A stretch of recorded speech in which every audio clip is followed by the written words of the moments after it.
आज जो आपने नवीन आचार्य वर्ग में प्रशिक्षुओं को बताया है, उस पर आप क्या कहना चाहेंगे? देखिए, आज का जो विषय था वो जीवन कौशल पर आधारित था।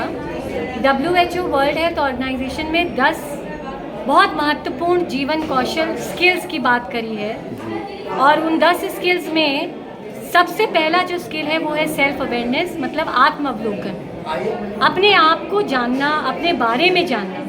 क्योंकि ये मानव प्रवृत्ति ये है कि हम दूसरों को ही सारी उम्र ताउम्र जानने की कोशिश में लगे रहते हैं। दूसरे कैसे हैं, दूसरों के अंदर क्या कमियां हैं, दूसरे क्या अच्छा करते हैं, दूसरे क्या बुरा करते हैं, मगर कभी हम अपने अंदर झांकने की कोशिश नहीं करते कि मैं कैसा हूँ, मेरे अंदर क्या अच्छाइयाँ हैं, मेरे अंदर क्या कमियाँ हैं।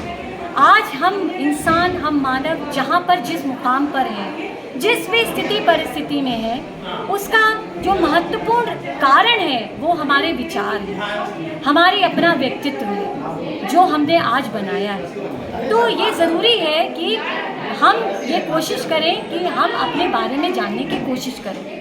दूसरा इम्पॉर्टेंट जो स्किल है वो ये कहता है कि हमारे अंदर समानुभूति या जिसको कहते हैं कि अनुभूति होना बहुत ज़रूरी है। एम्पैथी जिसको इंग्लिश में कहते हैं। हम सहानुभूति तो रखते हैं, लेकिन सहानुभूति केवल एक विचारिक लेवल पर होती है। हमने किसी के साथ थोड़ा सा ढाढ़स बधा दिया, किसी को हमने सांत्वना दे दी, ओहो तुम्हारे साथ ऐसा हुआ, अरे अरे बड़ा बुरा हुआ, अरे ये हो गया, लेकिन क्या हम उसके दर्द को, उसके तकलीफ को उसकी जगह पर जाकर महसूस कर पाते हैं? शायद नहीं। मगर इंसान की कर्तव्य ये है, इंसान को भगवान ने इसीलिए बनाया कि हम दूसरों के दुख दर्द को उनकी ही जगह जाकर महसूस कर सकें, तभी हम करुणा लेवल पर, दया के लेवल पर हम उसको मदद दे पाएंगे। उसके बाद इम्पॉर्टेंट आता है कम्युनिकेशन स्किल, संवाद कला।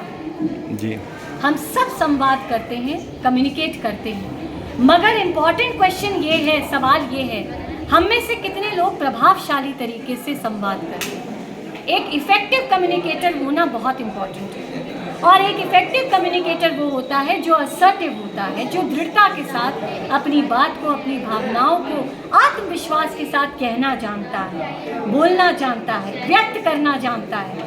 क्योंकि एक्सट्रीम दो जो पर्सनालिटीज़ होती हैं, एक होता है पैसिव या जिसको हम लोग कहते हैं मूक व्यक्तित्व, जो अपनी बात को न कहता है ना व्यक्त करता है, जो दूसरे कहते हैं उसको मान लेता है, कभी ना नहीं कह पाता, जो बात उसको नहीं भी पसंद है उसको भी वो चुप रहकर सह जाता है, मान लेता है। दूसरे एक्सट्रीम में ऐसी पर्सनालिटी होती है जिसको हम लोग उग्र पर्सनालिटी, अग्रेसिव पर्सनालिटी कहते हैं। इस पर निदा फाजली साहब की 2 लाइनें मुझे हमेशा याद आती हैं। वो कहते हैं, खुदा हमको ऐसी खुदाई न दे कि अपने सिवा और को दिखाई न दे। तो अग्रेसिव पर्सनालिटी ऐसी ही होती है कि वो अपने आप को ही सर्वोपरि मानते हैं और दूसरे सब उनके सामने मूर्ख हैं, बेकार हैं। मगर इन दोनों के बीच में जो असल पर्सनालिटी, जो एक एडजस्टिंग पर्सनालिटी होती है, जो वास्तव में एक प्रभावित पर्सनालिटी होती है, वो होती है असर्टिव पर्सनालिटी, जो दृढ़ता के साथ अपनी बात को कहता है और साथ ही साथ दूसरे की भी बात की इज्जत करना जानता है।